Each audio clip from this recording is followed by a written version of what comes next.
Hello, welcome back everyone. இன்னைக்கு இந்த வீடியோல நம்ம 7th யூனிட் பிசினஸ் என்வாயரன்மெண்ட்ல இருந்து 19th சாப்டர் என்வாயரன்மெண்டல் ஃபேக்டர்ஸ் அப்படிங்கிற சாப்டர் ஸ்டார்ட் பண்ண போறோம். ஃபர்ஸ்ட் பிசினஸ் என்வாயரன்மெண்ட்னா என்ன மீனிங்ங்கிறது பார்த்துடலாம். இப்போ என்வாயரன்மெண்ட்னா அதோட மீனிங் என்ன? சரௌண்டிங்ஸ். தமிழ்ல வந்து நம்ம சுற்றுச்சூழல் அப்படின்னு சொல்றோம். அப்ப பிசினஸ் என்வாயரன்மெண்ட்னா என்ன? பிசினஸோட சரௌண்டிங்ஸ் தான் நம்ம பிசினஸ் என்வாயரன்மெண்ட் அப்படின்னு சொல்றோம். இப்ப நம்மளுடைய வளர்ப்புல எப்படி நம்மளுடைய சுற்றுச்சூழல் ஒரு பெரிய பாதிப்பை ஏற்படுத்துதோ அதே மாதிரி தான் பிசினஸ்லயும் பிசினஸோட அந்த சுற்றுச்சூழல் வந்து பிசினஸோட வளர்ச்சிக்கும் வெற்றிக்கும் பின்னாடி பெரிய ஒரு ரோல் பிளே பண்ணுது. ஸோ நம்ம ஒரு பிசினஸை மேனேஜ் பண்ணிட்டு இருக்கோம், ரன் பண்ணிட்டு இருக்கோம் அப்படின்னா ஃபர்ஸ்ட் இந்த பிசினஸ் என்வாயரன்மெண்ட்டை பத்தி தெரிஞ்சிருக்கணும். அப்பதான் கரெக்டான டிசிஷன்ஸ் எடுக்கவும் ஃபியூச்சர் பிளான் பண்றதுக்கும் முடியும். இந்த பிசினஸ் என்வாயரன்மெண்ட் அப்படிங்கிறது வந்து உள்ள இருக்கக்கூடிய சூழலா, பிசினஸுக்குள்ள இருக்கக்கூடிய சூழலா இருக்கலாம், இல்ல பிசினஸுக்கு வெளியில இருக்கக்கூடிய சூழலா இருக்கலாம். உள்ள இருக்கக்கூடிய சூழல் அதாவது இன்டர்னல் ஃபேக்டர்ஸ், அதை நம்ம என்னன்னு சொல்றோம்னா இன்டர்னல் என்வாயரன்மெண்ட். பிசினஸுக்கு வெளியில இருக்கிற சூழல் எக்ஸ்டர்னல் ஃபேக்டர்ஸ் வந்து எக்ஸ்டர்னல் என்வாயரன்மெண்ட் அப்படின்னு சொல்றோம். இது பிசினஸுக்குள்ள இருக்கிற ஃபேக்டர்ஸ் அப்படிங்கிறங்காட்டிக்கு பிசினஸால அது கண்ட்ரோல் பண்ண முடியும், இன்டர்னல் என்வாயரன்மெண்ட்டை கண்ட்ரோல் பண்ண முடியும். ஆனா எக்ஸ்டர்னல் என்வாயரன்மெண்ட்ங்கிறது பிசினஸுக்கு வெளியில நடக்கிற விஷயங்கள், அது வந்து பிசினஸால கண்ட்ரோல் பண்ண முடியாது. இன்டர்னல் என்வாயரன்மெண்ட் அப்படிங்கிறது எது சம்பந்தப்பட்டதுன்னா ஸ்ட்ரென்த்ஸ் அண்ட் வீக்னஸஸ், அதாவது பிசினஸோட பலம் பலவீனம், இதுதான் இன்டர்னல் என்வாயரன்மெண்ட்ல வரும்.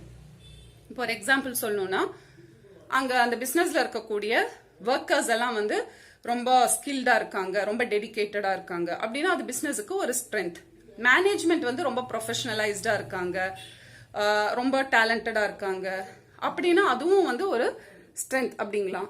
நல்ல மெஷினரிஸ், நல்ல ப்ரொடக்டிவிட்டி இருக்கக்கூடிய மெஷினரிஸ் வந்து அங்க வச்சிருக்காங்க ஃபேக்டரியிலனா அதுவும் பிசினஸுக்கு ஒரு ஸ்ட்ரென்த் அப்படிங்களாம். அதெல்லாம் வந்து பிசினஸுக்குள்ள இருக்கக்கூடிய விஷயங்கள். அது வந்து கண்டிப்பா பிசினஸ்ல வந்து ப்ரொடக்ஷன்லயா இருக்கட்டும் இல்ல ப்ராஃபிட்லயா இருக்கட்டும் இந்த மாதிரி ஃபேக்டர்ஸ் எல்லாம் வந்து ஒரு பெரிய இம்பார்ட்டன்ட் ரோல் பிளே பண்ணுது.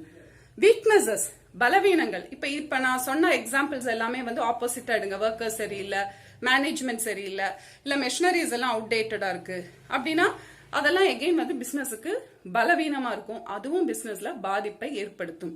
ஸோ இதெல்லாம் வந்து இன்டர்னல் ஃபேக்டர்ஸ் அப்படின்னு நம்ம எக்ஸாம்பிளுக்கு சொல்லிக்கலாம். இன்டர்னல் என்வாயரன்மெண்ட், ஸ்ட்ரென்த்ஸ், வீக்னஸஸ், பிசினஸோட பலம் பலவீனம் சம்பந்தப்பட்டது. எக்ஸ்டர்னல் என்வாயரன்மெண்ட் அப்படிங்கிறது ஆப்பர்ச்சுனிட்டிஸ் அண்ட் த்ரெட்ஸ், பிசினஸுக்கு வெளியில இருக்கக்கூடிய வாய்ப்புகள், அதுதான் ஆப்பர்ச்சுனிட்டிஸ். த்ரெட்ஸ் அப்படின்னா அச்சுறுத்தல்கள் அப்படிங்கிறோம், சவால்கள் அப்படின்னு சொல்லலாம். பிசினஸ் வந்து ஃபேஸ் பண்ண வேண்டிய சேலஞ்சஸ், பிசினஸ் சந்திக்க வேண்டிய சவால்களை வந்து நம்ம த்ரெட்ஸ் அப்படின்னு சொல்லலாம். இப்போ ஆப்பர்ச்சுனிட்டிஸ் அப்படின்னு எடுத்துட்டோம்னா மார்க்கெட்டிங் பிசினஸ், ப்ராடக்ட் மார்க்கெட்டிங்ல ஏதோ புது புது வாய்ப்புகள் வருது, ஆன்லைன் பிளாட்ஃபார்ம்ல புதுசா மார்க்கெட் பண்ணலாம், இதெல்லாம் வந்து நம்ம ஆப்பர்ச்சுனிட்டிஸ் அப்படிங்கலாம். இல்ல கவர்மெண்ட் வந்து புதுசா ஒரு டாக்ஸ் இன்சென்டிவ் கொடுக்கறாங்க. ஸோ அந்த மாதிரி வாய்ப்புகள் எல்லாம் பிசினஸ்ல வந்து அந்த மாதிரி விஷயங்கள் எல்லாம் பிசினஸ்ல பாதிப்பை ஏற்படுத்தும். அது வந்து வாய்ப்புகள் கரெக்டா உபயோகப்படுத்தினா பிசினஸுக்கு ப்ராஃபிட் வரும். த்ரெட்ஸ் அப்படிங்கிறது வெளியில இருந்து வரக்கூடிய சவால்கள். இப்போ ஃபார் எக்ஸாம்பிள் அந்த கம்பெனியோட காம்படிட்டர், அவங்க கூட போட்டியாளராக இருக்கக்கூடிய கம்பெனி வந்து புதுசா ஒரு ப்ராடக்ட், ஒரு டெக்னாலஜி வச்சு ஒரு ப்ராடக்டை வந்து கண்டுபிடிச்சிருக்காங்க அப்படின்னா அது நம்ம பிசினஸுக்கு ஒரு சவால் தான். ஏன்னா கஸ்டமர்ஸோட டிமாண்ட் எல்லாம் அந்த கம்பெனி பக்கம் போயிடும். ஸோ அந்த மாதிரி வெளியில இருந்து என்னென்ன சவால்கள் இருக்கு, என்னென்ன வாய்ப்புகள் இருக்கு அப்படிங்கிறது முன்கூட்டியே தெரிஞ்சு அதுக்கு தகுந்தபடி பிசினஸ்ல டிசிஷன்ஸ் எடுக்கணும். ஸோ இதெல்லாம் பிசினஸ்ல பாதிப்புகளை ஏற்படுத்தும். இது வந்து எக்ஸ்டர்னல் என்வாயரன்மெண்ட். ஸோ நம்ம பிசினஸை பொறுத்த வரைக்கும் எந்த ஒரு டிசிஷன்ஸ் எடுக்கிறதா இருந்தாலும் ஃபர்ஸ்ட் இந்த ஸ்வாட் அனாலிசிஸ் அப்படின்னு சொல்லுவாங்க, அது பண்ணணும். ஸ்வாட்னா என்ன? ஸ்ட்ரென்த்ஸ் பலங்கள், weaknesses, opportunities and threads. Introduction. A business is an integral part of the social system. Social systemல ஒரு முக்கியமான part வந்து business. The sum total of all factors, both internal and external, which has an impact on the functioning of a business can be termed as business environment. So என்ன சொல்றாங்க?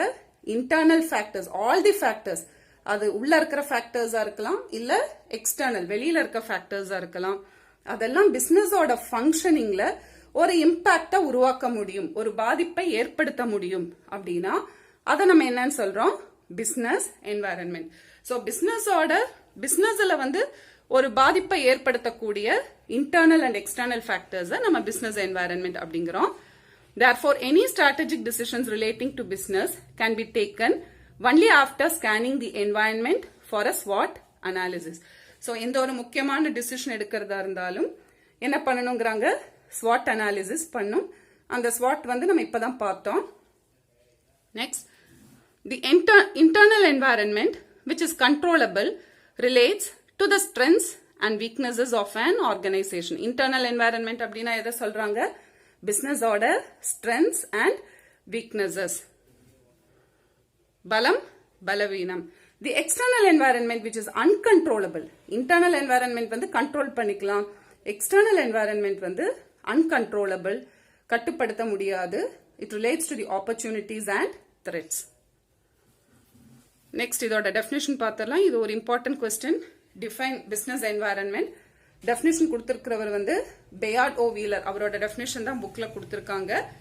ரொம்ப ஈஸியான definition தான். Business environment is the total of all things. என்னெல்லாம் things பாருங்க, external to firms and industries. இவருடைய டெஃபினிஷன்ல வந்து அவர் இன்டர்னல் ஃபேக்டர்ஸ் பத்தி மென்ஷன் பண்ணல, எக்ஸ்டர்னல் ஃபேக்டர்ஸ் பத்தி தான் மென்ஷன் பண்றாங்க. இப்படி பிரிச்சு படிங்க, இப்ப ஈஸியா நீங்க படிச்சிடலாம். So total of all things, எல்லா விஷயங்களும் இன்க்ளூட் பண்ணுது. எதெல்லாம் அப்படின்னா, external to firms and industries, பிசினஸுக்கு வெளியில இருக்கக்கூடிய, ஃபர்ம்ஸுக்கும் இண்டஸ்ட்ரீஸ்க்கும் வெளியில இருக்கக்கூடிய விஷயங்கள். விச் அஃபெக்ட், இந்த பாயிண்ட் ரொம்ப இம்பார்ட்டன்ட். அது பிசினஸ் அஃபெக்ட் பண்ணும், பிசினஸ்ல பாதிப்பை ஏற்படுத்தணும். விச் அஃபெக்ட், எதை அஃபெக்ட் பண்ணுது, தேர் ஆர்கனைசேஷன் அண்ட் ஆபரேஷன்ஸ். பிசினஸையும் பிசினஸோட செயல்பாடுகளையும் அது அஃபெக்ட் பண்ணும் அப்படின்னா அது வந்து பிசினஸ் என்வாயரன்மெண்ட் அப்படின்னு பேயார்ட் ஓ வீலர் சொல்லியிருக்காரு. இந்த டெஃபினிஷன் கண்டிப்பா படிங்க. நெக்ஸ்ட் ஹெட்டிங் வந்து significance of understanding the business environment. இந்த பிசினஸ் என்வாயரன்மெண்ட் பத்தி தெரியறதுனால நமக்கு என்ன லாபம், அதுதான் significance of understanding the business environment. Actually இதுல வந்து கொஸ்டின்ஸ் எதுவும் கிடையாது, பட் நீங்க ஹெட்டிங்ஸ் படிச்சு வைங்க. ஒருவேளை 2 மார்க்ஸ்லயோ 3 மார்க்ஸ்லயோ 5 மார்க்ஸ்ல எல்லாம் வந்ததுன்னா ஹெட்டிங்ஸ் எழுதி 3 மார்க் 5 மார்க்ஸ்ல உங்களுக்கு தெரிஞ்ச உங்க ஓன் வேர்ட்ஸ்ல கூட நீங்க எக்ஸ்பிளனேஷன் எழுதிக்கலாம். பட் ஹெட்டிங்ஸ் நீங்க ஓன் வேர்ட்ஸ்ல எழுதக்கூடாது, எக்ஸ்பிளனேஷன் நீங்க ஓன் வேர்ட்ஸ்ல எழுதிக்கலாம். ஃபர்ஸ்ட் ஹெட்டிங் பாருங்க, helps in formulating strategy and future planning. ஃபியூச்சருக்கு ஸ்ட்ராட்டஜி அப்படின்னா நம்ம வந்து செயல் திட்டம் அப்படின்னு சொல்லிக்கலாம். ஸோ ஃபியூச்சருக்கு வந்து ஸ்ட்ராட்டஜிஸ் ஃபார்முலேட் பண்றதுக்கு எந்த மாதிரி ஆக்ஷன் எடுக்கலாம், பிசினஸுக்கு என்னென்ன விஷயங்கள் நம்ம செய்யணும், ஃபியூச்சர் எப்படி பிளான் பண்ணலாம், இதுக்கெல்லாம் வந்து நம்ம ஃபர்ஸ்ட் பிசினஸ் என்வாயரன்மெண்ட்டை பத்தி தெரிஞ்சிருக்கணும். அந்த ஸ்வாட் அனாலிசிஸ் கரெக்டா நம்ம பண்ணி இருந்தாதான் ஸ்ட்ராட்டஜிஸ் ஃபார்முலேட் பண்றதுக்கும் ஃபியூச்சர் பிளான் பண்றதுக்கும் முடியும். ஸோ அதுக்கு வந்து ஹெல்ப் பண்ணுது. Second, enables to identify the opportunities available. பிசினஸுக்கு வெளியில என்னென்ன வாய்ப்புகள் இருக்கு அப்படிங்கறது நம்ம தெரிஞ்சுக்க முடியும். இப்போ அதுக்கு வந்து புக்ல ஒரு எக்ஸாம்பிள் கொடுத்திருக்காங்க.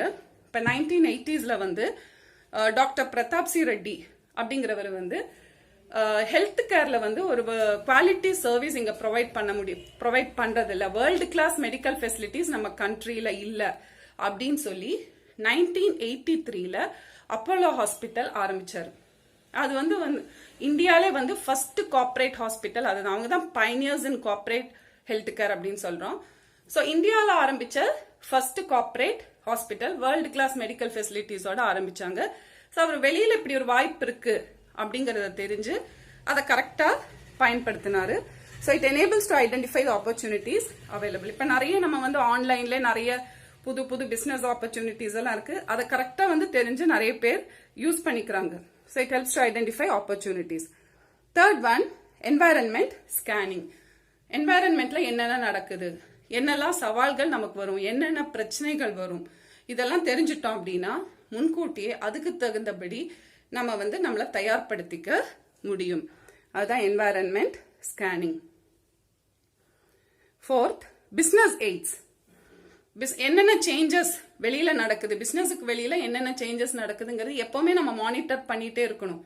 அதை கவனக்குறைவா கேர்லெஸ்ஸா விட்டுறக்கூடாது.